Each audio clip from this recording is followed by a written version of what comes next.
أعوذ بالله من الشيطان الرجيم. بسم الله الرحمن الرحيم. إن في خلق السماوات والأرض واختلاف الليل والنهار والفلك التي تجري في البحر بما ينفع الناس وما أنزل الله من السماء من ماء فأحيا به الأرض بعد موتها وبث فيها من كل دابة وتصريف الرياح والسحاب المسخر بين السماء والأرض لآيات لقوم يعقلون.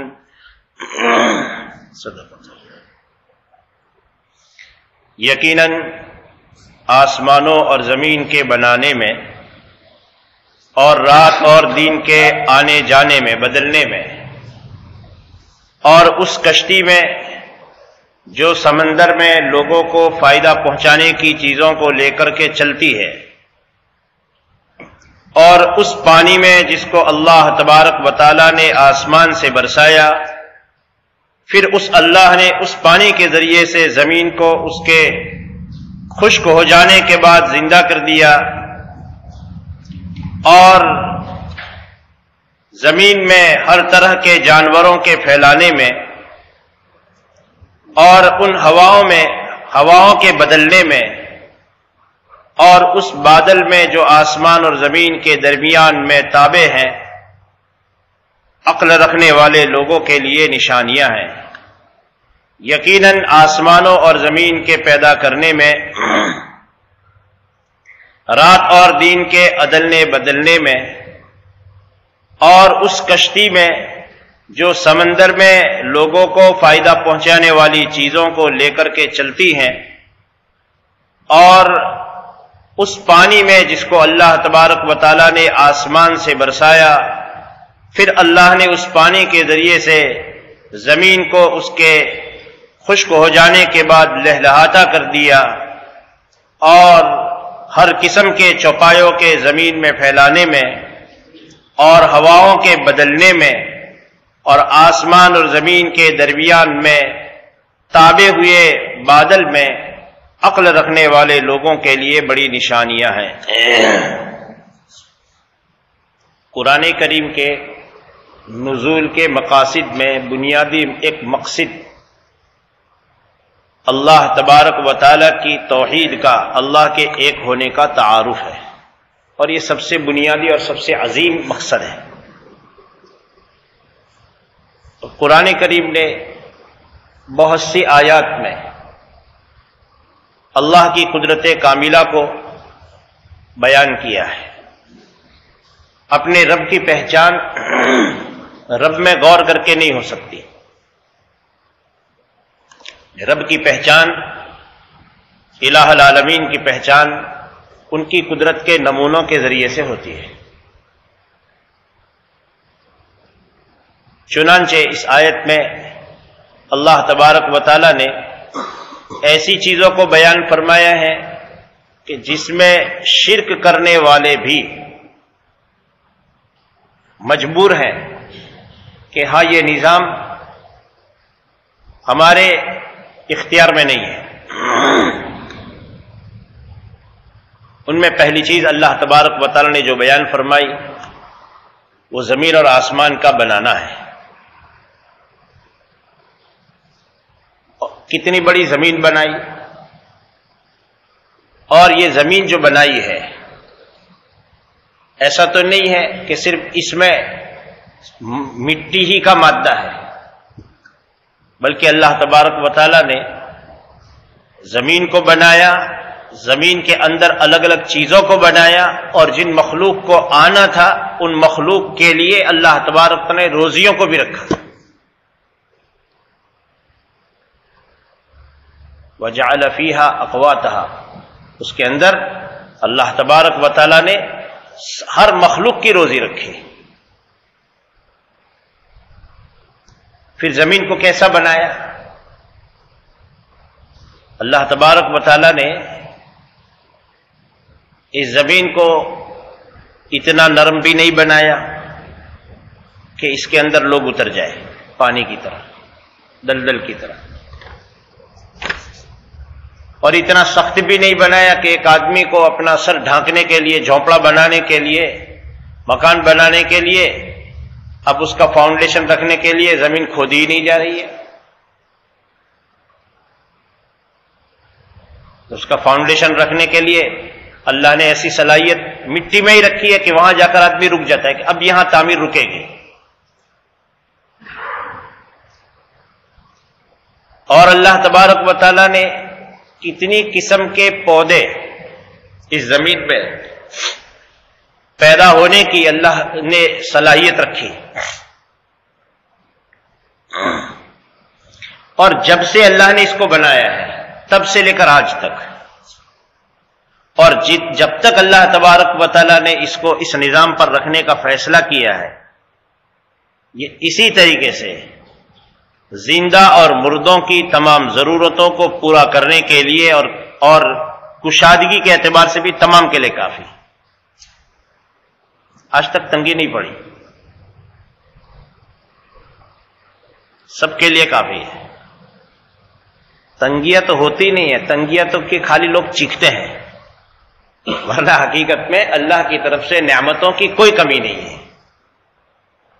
اصل یہ ہے کہ لوگوں کو نعمت سے استغنا نہیں ہو رہا ہے، پیٹ نہیں بھرتے، پیٹ بھر جائے تو ایسی صورت میں اللہ کی طرف سے ملی ہوئی نعمتوں میں لوگوں کو بڑھوتری محسوس ہو، تنگی نہیں ہے لیکن دلوں میں تنگیاں ہیں۔ اسی طریقے سے اللہ تبارک تعالیٰ نے آسمان بنایا۔ حضرت قاری طیب صاحب رحمۃ اللہ علیہ نے ایک بہت لمبی تقریر فرمائی ہے کہ انسان عالم اصغر ہے۔ اللہ نے حضرت کو عجیب فہم قرآن کی، لوگوں کو قرآن سمجھانے کی، سمجھنے اور سمجھانے کی صلاحیت دی تھی کہ زمین میں جتنے نمونے ہیں اللہ کی قدرت کے، ان سارے نمونوں کا، ان ساری چیزوں کا کوئی نہ کوئی نمونہ ایک انسان کے جسم میں بھی اللہ نے رکھ دیا ہے۔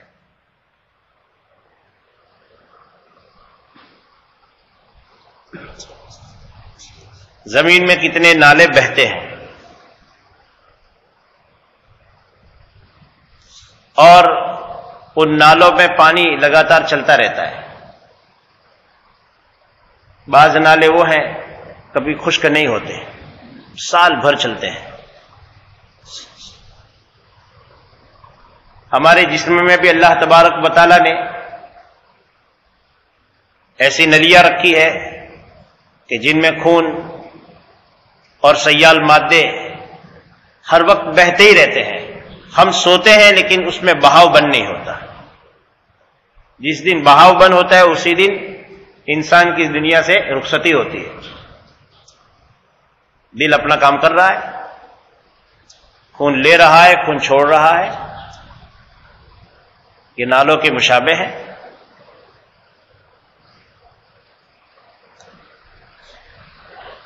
اسی طریقے سے اللہ تبارک و تعالیٰ نے ہمارے بدن میں کچھ اعضاء وہ رکھے ہیں کہ کبھی اس پر بال نہیں اگتے،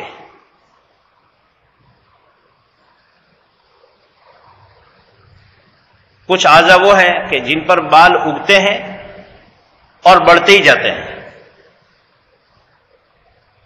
نہ کاٹے تو آدمی جنگل کا جانور جیسا لگے، اور کچھ بال وہ ہوتے ہیں کہ بڑھتے ضرور ہیں لیکن کوئی خاص مقدار میں احساس نہیں ہوتا۔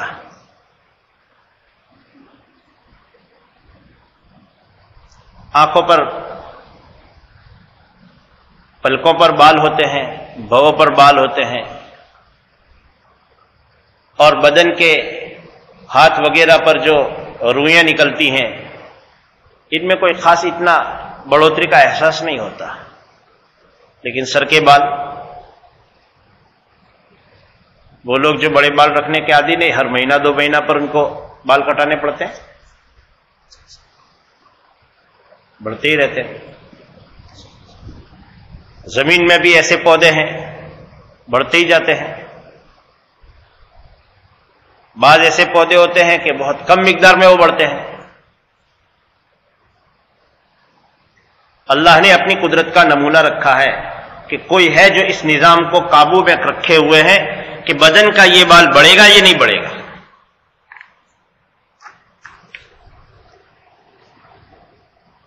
اگر ایسے ہی خود بخود ہوتا،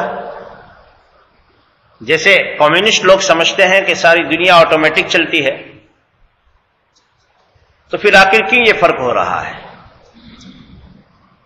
2 انچ کا فاصلہ ہے سر میں اور آنکھ کے درمیان میں، وہ بال اتنے بڑھ رہے ہیں، یہ آنکھ کے پر کچھ بڑھوتری نہیں ہو رہی، بال کی اتنی زیادہ مقدار میں لمبائی نہیں ہو رہی۔ اس کا مطلب یہ کہ خود بخود نہیں ہے، حالانکہ ان دونوں قسم کے بالوں کو ایک ہی قسم کی خوراک کی توانائی، طاقت اور وٹامن مل رہا تھا اور مل رہا ہے، لیکن ایک کو فائدہ، ایک میں بڑھوتری ایک میں نہیں ہے۔ اس کا مطلب یہ کہ کوئی ذات ہے جو قابو میں رکھتی ہے۔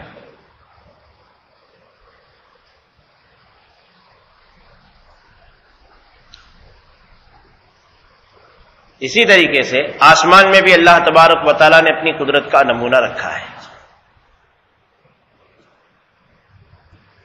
اور یہ پورا نظام شمسی سوریہ منڈل کا جو پورا نظام ہے، یہ تو ہماری آنکھوں کے سامنے ایک نظام ہے،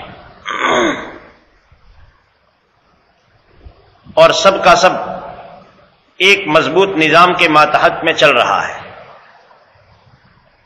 اس میں رتی برابر فرق نہیں ہو رہا۔ حضرت مفتی شفیع صاحب رحمۃ اللہ علیہ نے لکھا ہے کہ اتنا عرصہ گزر گیا زمین اور آسمان کے بنے ہوئے، انسانوں کا بنایا ہوا کوئی مشین ہو، ایک عرصہ ہوتا ہے اس کے پرزے خراب ہوتے ہیں،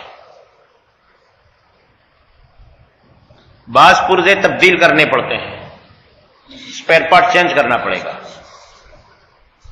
مدت ہو جائے گی کہ اس کا مشین چینج کرنا پڑے گا، باڈی رہے گی لیکن مشین چینج کرو، ایک مدت ہوگی کہ اب باڈی بھی چینج کرو،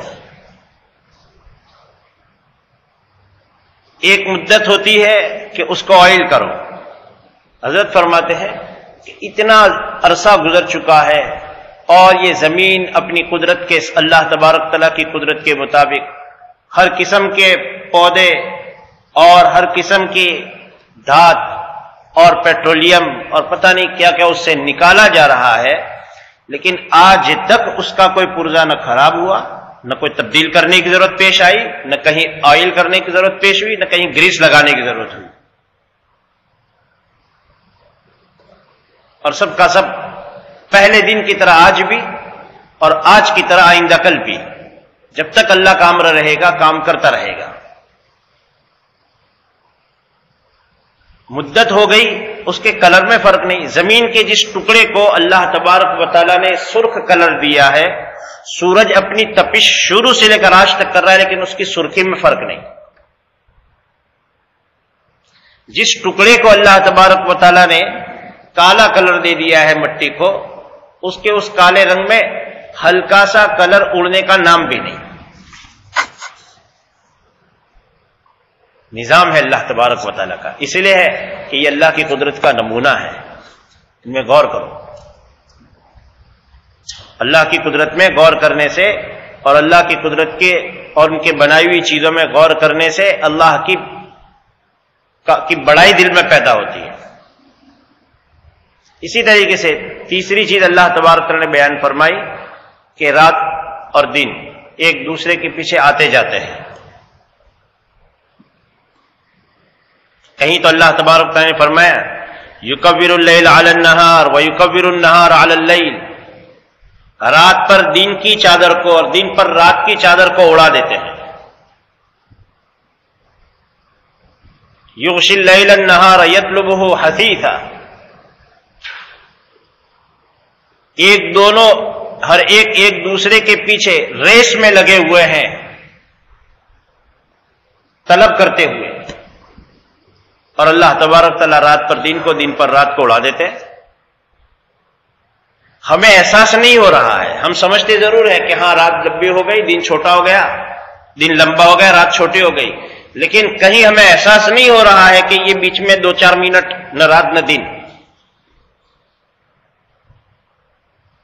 کیسا اس کا کنورٹ سسٹم پوری منظم نظام کے ساتھ چل رہا ہے کہ ایک رتی برابر کا اس میں فرق نہیں پڑ رہا ہے۔ اور ساتھ ساتھ میں اگر یہ انسانوں کے حوالے کر دیا جاتا کہ رات اور دن کا نظام تم اپنے طور پر طے کرو، تو جھگڑا ہی ختم نہ ہوتا۔ تو مفتی شفیع صاحب رحمۃ اللہ لکھتے ہیں کہ اگر یہ نظام انسانوں کے حوالے ہوتا تو فیکٹری کے مالک یہ کہتے کہ 24 گھنٹوں میں سے 22 گھنٹے کام ہوگا، 2 گھنٹے آرام ہوگا۔ جاب پر 22 گھنٹے آنا ہے، تنخواہ وہی 8 گھنٹے والی۔ تو مزدور یہ کہتے کہ 2 گھنٹے کا ہی وقت رہے گا، باقی سب آرام۔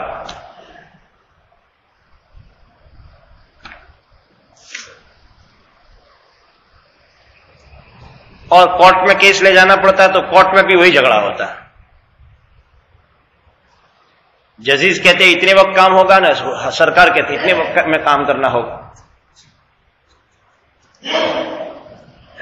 اور اگر مان لو کہ انسان تو سمجھدار تھے، 12 گھنٹے تقسیم کر لیتے، تو پھر ان چرند پرند جانوروں کو کون تقریر کرنے جاتا کہ یہ کام کا وقت ہے، یہ سونے کا وقت ہے؟ یہ تو رات آ جاتی ہے تو جانور بھی خود بخود سمجھ جاتے ہیں کہ اب ذرا آواز بند کرو، اب گھونسلے میں چلے جاؤ۔ اور فجر ہو جاتی ہے تو ان کو کہنا نہیں پڑتا ہے، وہ چہچہانا شروع کر دیتے ہیں کہ اٹھو بھائی کام پر لگو۔ ایک پورے مضبوط نظام کے ساتھ میں رات اور دن کا نظام چل رہا ہے اور لگاتار چلتا ہے۔ سورج وہی ہوتا ہے، زمین وہی ہوتی ہے۔ سورج جتنی معیار پر، جتنی دوری پر ہے اتنی ہی دوری پر ہے۔ وہی سورج اپنی اسی طریقے سے گرمی کی کرنوں کو نکال رہا ہے، لیکن سردیوں میں وہاں سے ٹھنڈک ملتی ہے اور گرمیوں میں گرمی ملتی ہے۔ یہ کیسے ہو رہا ہے؟ اسی طریقے سے اللہ تبارک و تعالی نے انسانوں کی روزی کا بڑا حصہ سمندر کے واسطے سے رکھا ہے، پہلے بھی اور آج بھی۔ بہت بڑی روزی جو ہے اس کا تعلق ہی سمندر کے اندر ہے یا سمندر کے واسطے سے ہے۔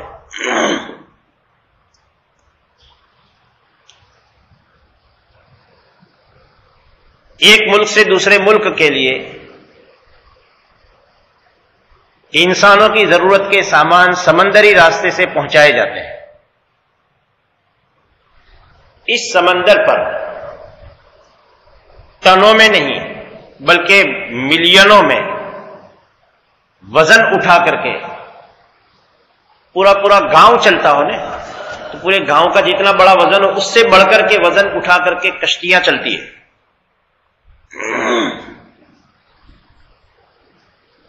اور وہ پانی کو وَتَرَى الْفُلْكَ مَوَاخِرَ فِيهِ، تو دیکھے گا کشتیوں کو کہ پانی کو چیرتی ہوئی گزرتی ہے۔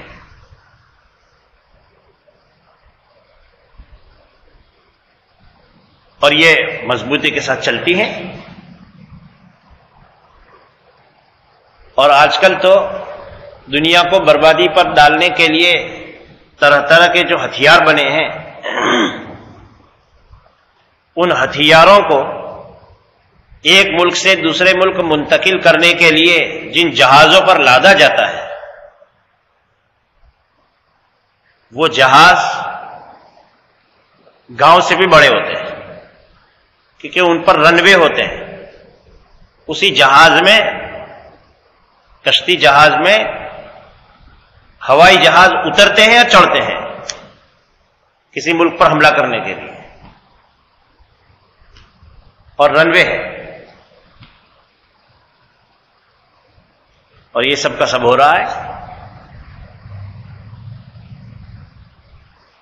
لوگوں کے فائدے کی بہت سی چیزیں منتقل ہوتی ہے، لوگوں کو نقصان پہنچانے میں لوگ استعمال کرتے ہیں، وہ الگ بات ہے، لیکن بڑا روزی کا بڑی مقدار کا روزی کا حصہ وہ ہے جو اللہ تبارک و تعالی سمندر کی پشت پر کشتیوں کے ذریعے سے انسانوں کو پہنچا دیتے ہیں، اور خود سمندر کے ذریعے سے اللہ تبارک و تعالی بہت سی روزی پہنچاتے ہیں۔ اسی سمندر میں سے بڑی مقدار میں انسانوں کی غذا پھلوں کی شکل میں جو پانی میں ہی بنتی ہے، مچھلی کی شکل میں، اندر سے نکلنے والے ہیرے جواہرات کی شکل میں اللہ اس کو نکالتے ہیں۔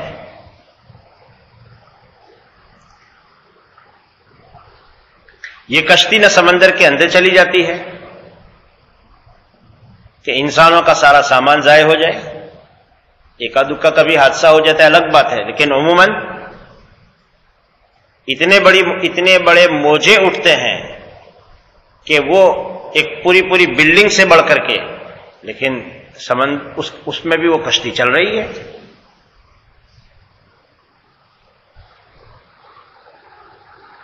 پھر اللہ تبارک و تعالیٰ نے انسانوں کی ضرورت کے لیے آسمان سے پانی برسایا،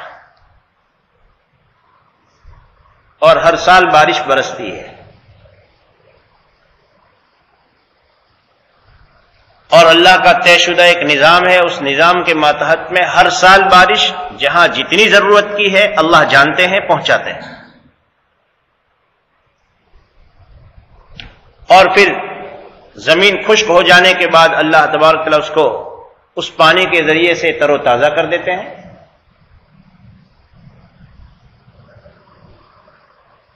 اور اللہ نے اس کو اپنی قدرت کا نمونہ بھی بیان کیا ہے کہ ہم مرنے کے بعد لوگوں کو زندہ کریں گے۔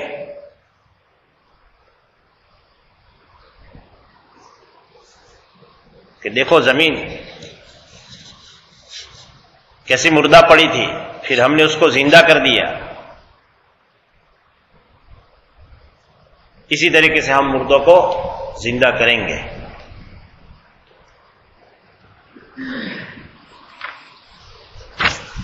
اللہ تبارک و تعالیٰ نے سارے جانداروں کی حیات کو وابستہ کر رکھا ہے پانی سے۔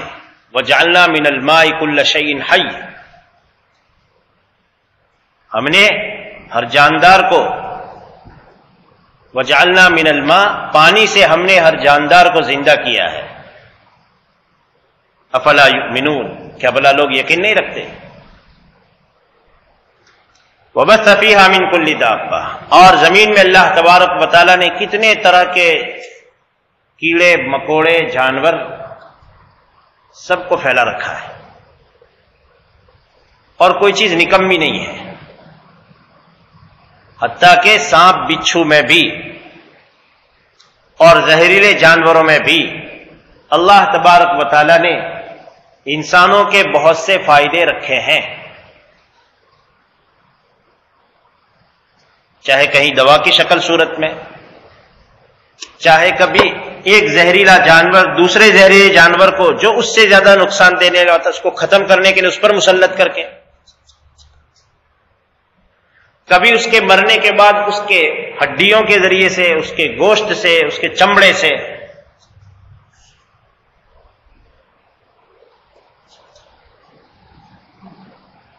طرح طرح کے جانور اللہ نے زمین پر پھیلائے ہیں، اور پھر ہر جانور کو اس کی روزی کا خاص طریقہ ہے، اس کو سکھلا دیا۔ خرگوش اپنی خوراک کھائے گا، بکری اپنی کھائے گی، کتا اپنی خوراک کھائے گا، شیر اپنی خوراک لے گا،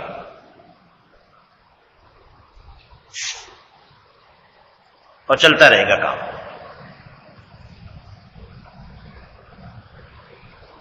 اس لیے اللہ فرماتے ہیں وَقَيِّم مِّن دَابَّةٍ لَا تَحْمِلُ رِزْقَهَا اللَّهُ يَرْزُقُهَا وَإِيَّاكُمْ وَهُوَ السَّمِيعُ الْعَلِيمُ۔ کتنے چوپائے تم دیکھتے ہو، وہ اپنی خوراک اپنی پیٹھ پر اٹھائے چلتے پھرتے نہیں ہیں، ان کو اللہ روزی دیتے ہیں، تم کو بھی دیتے ہیں، اور وہ سننے جاننے والے ہیں، سب کو دے رہے ہیں۔ ایسی مچھلیاں بھی ہیں کہ جو ٹنوں میں خوراک کھاتی ہے، اور ایسی چونٹیاں بھی ہیں جن کو ایک دانہ کئی دن چلتا ہے،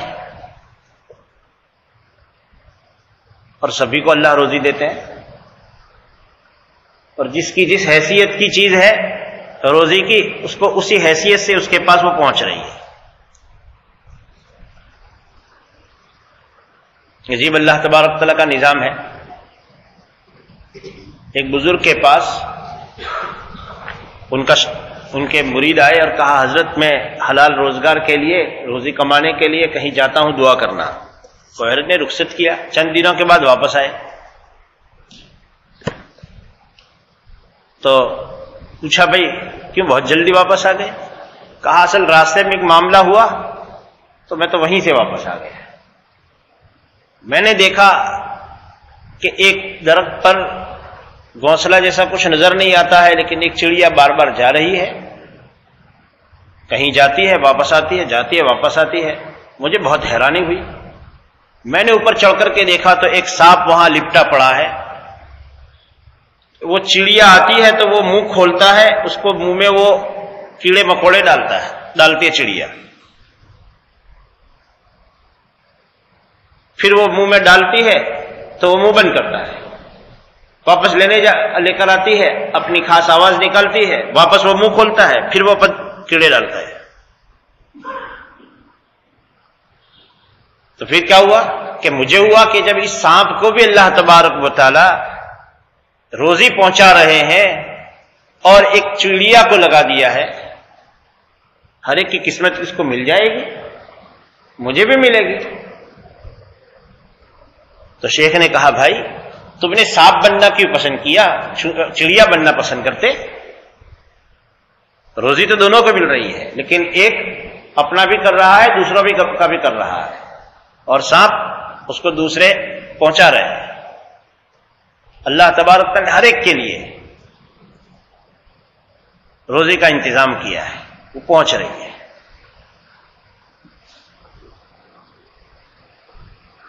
اور ہواؤں کے بدلنے میں کبھی پوروا ہوا چلتی ہے، کبھی پچھمی ہوا چلتی ہے، اور ہواؤں کے چلنے کے انداز سے لوگ سمجھ جاتے ہیں۔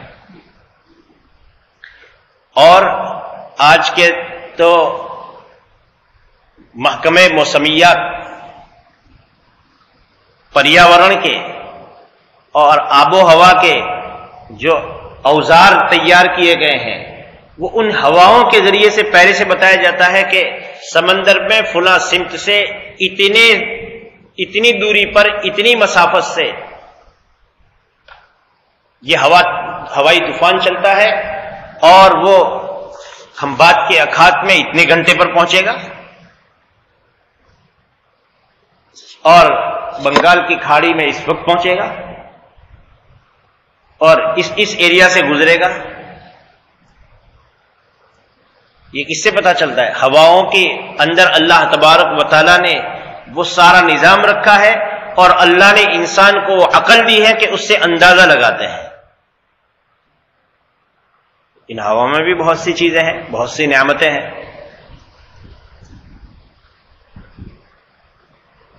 ہواؤں کے ذریعے سے بھی، ان ہواؤں کے بہاؤ کے ذریعے سے بھی پھلوں میں رنگت اللہ تبارک تعالیٰ اور مٹھاس پیدا کر دیتے ہیں، کھیتیوں کے لیے فائدہ دیتی ہیں یہ چیزیں۔ اور ایک عجیب سی بات یہ ہے کہ آسمان اور زمین کے درمیان میں بادل ادھر لٹکا ہوا ہے،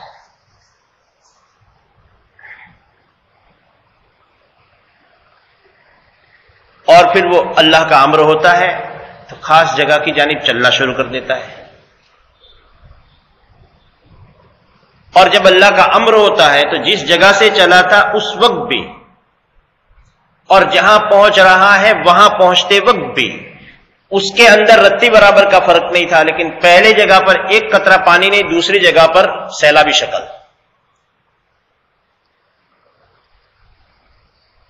اسی بادل کے ذریعے سے وہ سیلاب سے مر رہے ہیں یا یہ قحط سالی سے مر رہے ہیں. یہ ایسا نہیں ہے کہ خود بخود ہو رہا ہے، بلکہ کوئی مضبوط نظام اس کو چلانے والا اللہ تبارک و تعالی ہے، جس کی وجہ سے یہ ہو رہا ہے. اس لیے فرمایا ان فی لآیات لقوم یعقلون، اس میں عقل رکھنے والے لوگوں کے لیے نشانیاں ہیں. اس لیے ہمارے بزرگوں نے ہر زمانے میں اللہ تبارک و تعالی کی پہچان حاصل کرانے کے لیے قدرت کے نمونے اپنے زمانے میں لوگوں کو انہی کے انداز میں سمجھائے. خانبد نبوت کے چشم و چراغ حضرت جعفر صادق رحمہ اللہ ایک مرتبہ ایک دہریہ حضرت کے پاس آیا اور کہا میں مانتا ہی نہیں ہوں کہ یہ اللہ کا بنایا ہوا نظام ہے، یہ سب پہلے سے خود بخود ہے، آٹومیٹک ہے. تو حضرت نے اس سے پوچھا تو یہ بتا کبھی سمندری سفر پر گیا ہے؟ تو کہا کہ ہاں گیا ہوں. یہ بتا تو نے سمندر میں کبھی کوئی بہت بھیانک اور خطرناک چیز دیکھی ہے؟ کہا ہاں دیکھی ہے. کہ کیا دیکھا ہے ذرا تفصیل سے بتا. اس نے کہا ایک مرتبہ ہم کشتی پر سوار تھے، کشتی مسافروں سے اور سامان سے لدی بڑی تھی، تیز تند ہوا آئی اور بھیانک بھور میں ہماری کشتی پھنس گئی، اور کشتی ایسی پھنسی کہ کشتی ٹوٹ بھی گئی، کشتی کو چلانے والا جو ملاح تھا وہ بھی ڈوب گیا، کشتی بھی ٹوٹ گئی اور کشتی بھی ڈوب گئی. میرے ہاتھ میں ایک تختہ آ گیا ٹوٹی ہوئی کشتی کا، اس کے سہارے سے میں سمندر میں سفر کرتا رہا. کہ پھر کیا ہوا کہ پھر ایسی تیز موج آئی کہ وہ جو تختہ تھا ٹوٹا ہوا جس کا سہارا لے کر میں اپنی زندگی کے بچاؤ کی امید رکھتا تھا وہ بھی ہاتھ سے نکل گیا. کہ پھر کیا ہوا؟ کہ پھر یہ ہوا کہ میں موجوں کے تھپیڑوں سے کنارے کی طرف آنے لگ گیا اور جیوں گا مروں گا ڈوبوں گا اس خیال میں تھپیڑے کھاتا کھاتا ایک عرصہ ہوا، کچھ وقت گزر گیا اور میں کنارے پر آ گیا. تو حضرت جعفر صادق رحمہ اللہ نے پوچھا یہ بتا جب تو کشتی میں سوار تھا تو تجھے امید تھی کہ میری زندگی کی بچاؤ ہوگی کشتی سے اور کشتی چلانے والے ملاح سے، صحیح؟ کہ بالکل. جب وہ سہارا تیرا دونوں ختم ہو گیا تو تیری امید کیا تھی؟ کہ تختے سے میری امید تھی. جب تیرا ہاتھ میں سے وہ تختہ بھی چلا گیا اب کیا تھا؟ اب تیرے پاس کیا بچا تھا؟ کہ کچھ بھی نہیں تھا. اس وقت تجھے امید تھی؟ تو کہاں امید تھی. کس سے امید تھی تجھے؟ تیرے پاس تو جو کچھ تھا وہ سب ختم ہو چکا تھا. تیرے امید کرنے کی جتنی چیزیں ہو سکتی تھی وہ سب ختم تھی. اب تو تجھے برباد کرنے کی چیزیں موجود تھی. آخر تجھے امید کس سے تھی؟ اس نے نیچے کر دیا. حضرت نے فرمایا تجھے اس حال میں بھی جب کہ کچھ بھی نہیں تھا اور تجھے امید تھی وہی ہے خالق اور ثانی اللہ تبارک و تعالی. اور اللہ نے اس کو قرآن میں کئی جگہ بیان کیا ہے کہ مشرکین بھی جب کشتیوں میں سفر کرتے تھے اور پھنستے تھے تو پھر اللہ ہی کو پکارتے تھے مخلصین لہ الدین لئن انجیتنا من ہذہ لنکونن من الشاکرین. اے اللہ اب کی بار تو بچا لے، اب بچا لے گا نا تو تجھے ہی سچ مچ تجھے ہی پکاریں گے، تیرے سوا کسی کو نہیں پکاریں گے. تو حضرت جعفر صادق رحمۃ اللہ علیہ کی اس بات سے اس کے دل پر اثر ہوا کہ بات تو صحیح ہے، یہ آسرے ٹوٹ گئے ان کے باوجود بھی میں امید رکھ رہا تھا، تو کس چیز میں میں امید رکھ رہا تھا؟ اس کا مطلب یہ کہ کوئی ذات ہے جو انسانوں کو بچاتا بھی ہے اور ختم بھی کرتا ہے۔ اس نے اسی وقت میں دہریت سے توبہ کی اور حضرت کے ہاتھ پر اسلام قبول کر لیا۔ اس لیے ہر حال میں اللہ تبارک و تعالی موجود ہیں، اور یہ سب کا سب نظام ایک اللہ تبارک و تعالی کے قبضے قدرت میں ہے۔ وہی سب کی پیشانیوں کو پکڑے ہوئے ہیں، اسی کے ہاتھ میں لوگوں کی نجات اور لوگوں کی ہلاکت کنٹرول میں ہے۔ وہی لوگوں کو عزت دیتے ہیں، وہی لوگوں کو ذلیل کرتے ہیں، وہی لوگوں کو جلاتے ہیں، وہی لوگوں کو مارتے ہیں۔ سب کچھ اسی اللہ تبارک و تعالیٰ کے قبضے قدرت میں ہے۔ اللہ کا احسان ہے کہ اس نے ہم کو اپنے ماں باپ کے گھر میں ان کی گود میں ایمان کی توفیق دی ہے، ورنہ حضرات صحابہ کرام رضوان اللہ علیہم اجمعین جن کو پھر ایمان لانا پڑا وہ ایمان لائے، اور اس وقت پورے معاشرے سے اور پورے خاندان سے دشمنی جھیلنی پڑی، اور کیا مصیبتیں پڑی۔ کچھ صحابہ تو وہ تھے کہ جنہوں نے اپنے اسلام کے پیچھے جو قربانی دی اس کا رتی برابر کا فائدہ نہیں اٹھایا اور چلے گئے۔ ان میں حضرت مصعب بن عمیر رضی اللہ تعالیٰ عنہ بھی تھے۔ ایک مرتبہ آپ علیہ الصلوۃ والسلام نے حضرت مصعب بن عمیر کو سامنے سے جاتے ہوئے دیکھا۔ آپ علیہ الصلوۃ والسلام کی آنکھوں میں آنسو آ گئے کہ یہ وہ نوجوان ہے جس نے نخروں میں اپنے زمانے جاہلیت کو گزارا تھا۔ 200 درہم کا جوڑا ان کا والد ان کو پہناتا تھا۔ 200 درہم یعنی آج کے اعتبار سے 40,000 کے آس پاس کا، اور ایسا نہیں کہ وہ شادی فنکشن میں ایک مرتبہ پہنوایا پھر چھٹی ہو گئی، زندگی بھر اسی طرح پہناتے تھے۔ اور جب اسلام قبول کر لیا، پتہ چل گیا، تو سارا لباس اتار دیا۔ ان کی والدہ نے ایک چادر دے دی رحم کھا کر، اور وفات شہادت ہو رہی ہے احد کے میدان میں، تو جب سر ڈھانکا جا رہا ہے تو پیر کھل رہے ہیں، اور پیر ڈھانکتے ہیں تو سر کھل جاتا ہے۔ آپ علیہ السلام نے فرمایا کہ چادر کو سر کی طرف کر دو اور ادخیر کے پتے پیر کی جانب ڈال دو۔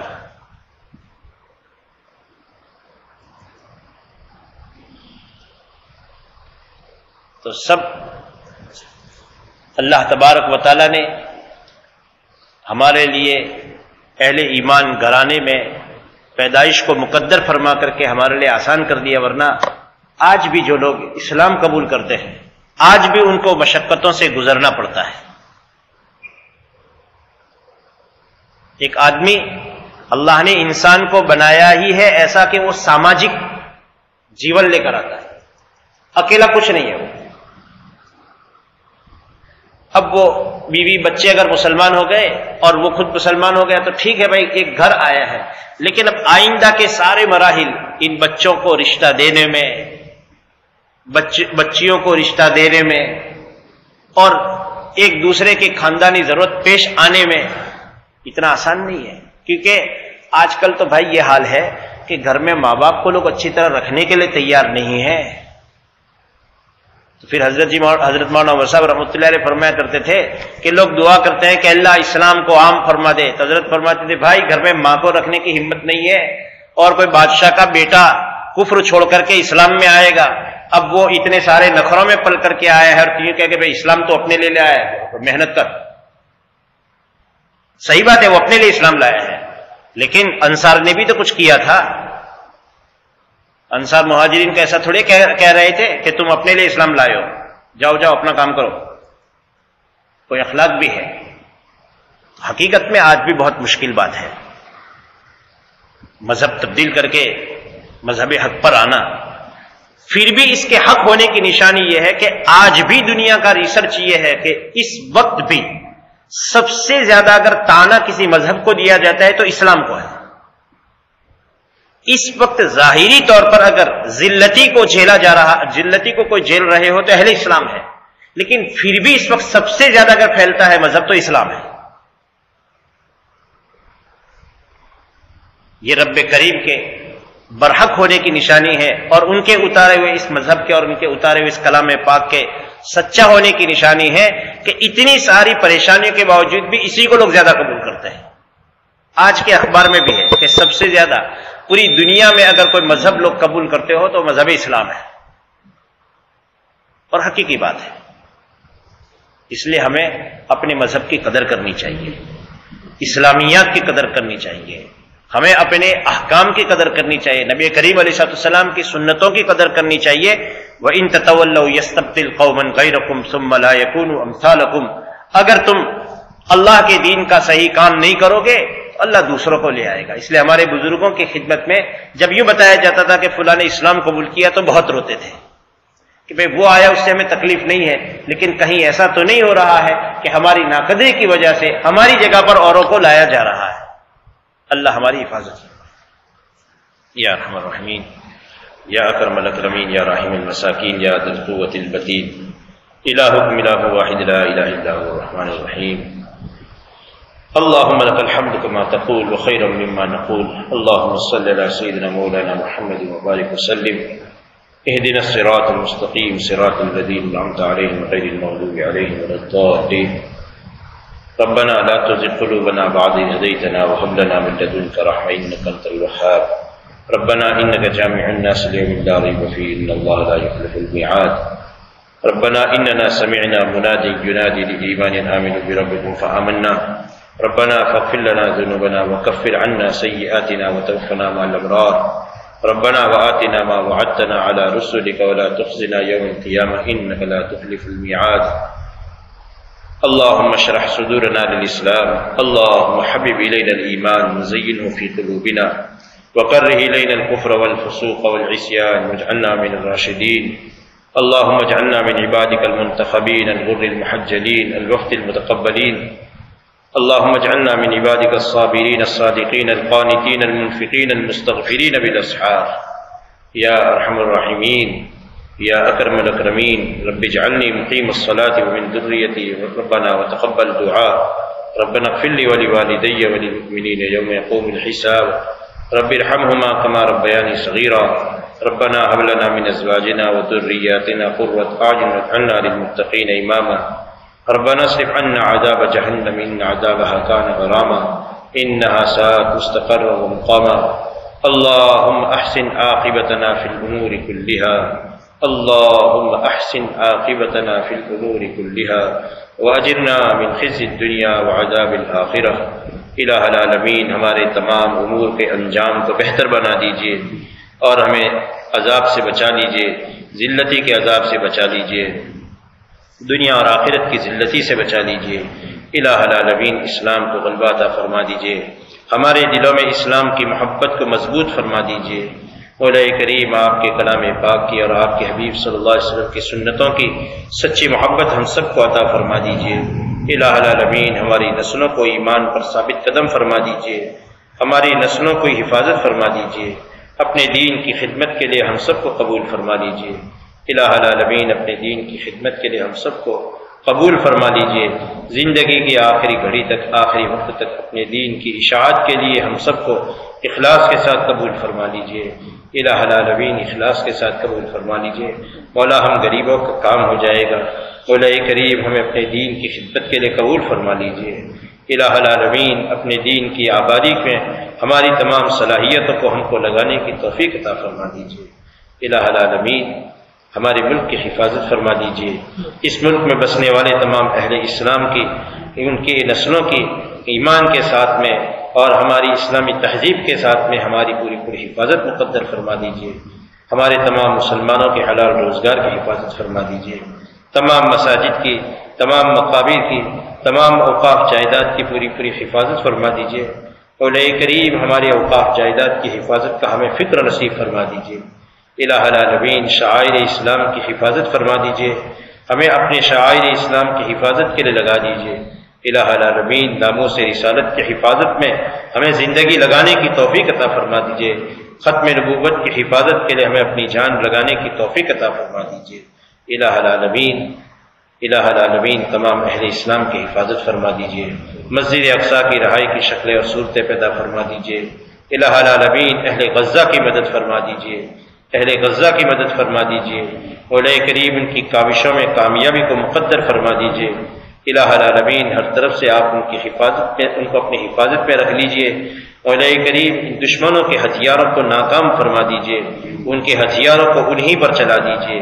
الہ العالمین حرمین شریفین کی حفاظت فرما دیجیے، تمام مکاتب قرآنیہ، مدارس عربیہ، تبلیغی مراکز، خانقاہوں کی، تمام مساجد کی، ہماری اس مسجد کی بھی، اور تمام مساجد اسلامیہ کی، مولا کریم تمام اوقاف جائیداد کی، تمام جمعیت و جماعتوں اور تنظیموں جو آپ کے لیے کام کرتے ہیں ان تمام کی پوری حفاظت فرما دیجیے۔ الہ العالمین ہمیں اپنے دین کی حفاظت میں آخری گھڑی تک لگے رہنے کی توفیق عطا فرما دیجیے۔ ہمارے ماں باپ کی، ہمارے بیوی بچوں کی، ہمارے اعزاء اور اقربا کی، ہمارے ہم سے محبت اور تعلق رکھنے والوں کی، تمام اہل اسلام کی پوری مغفرت فرما دیجیے۔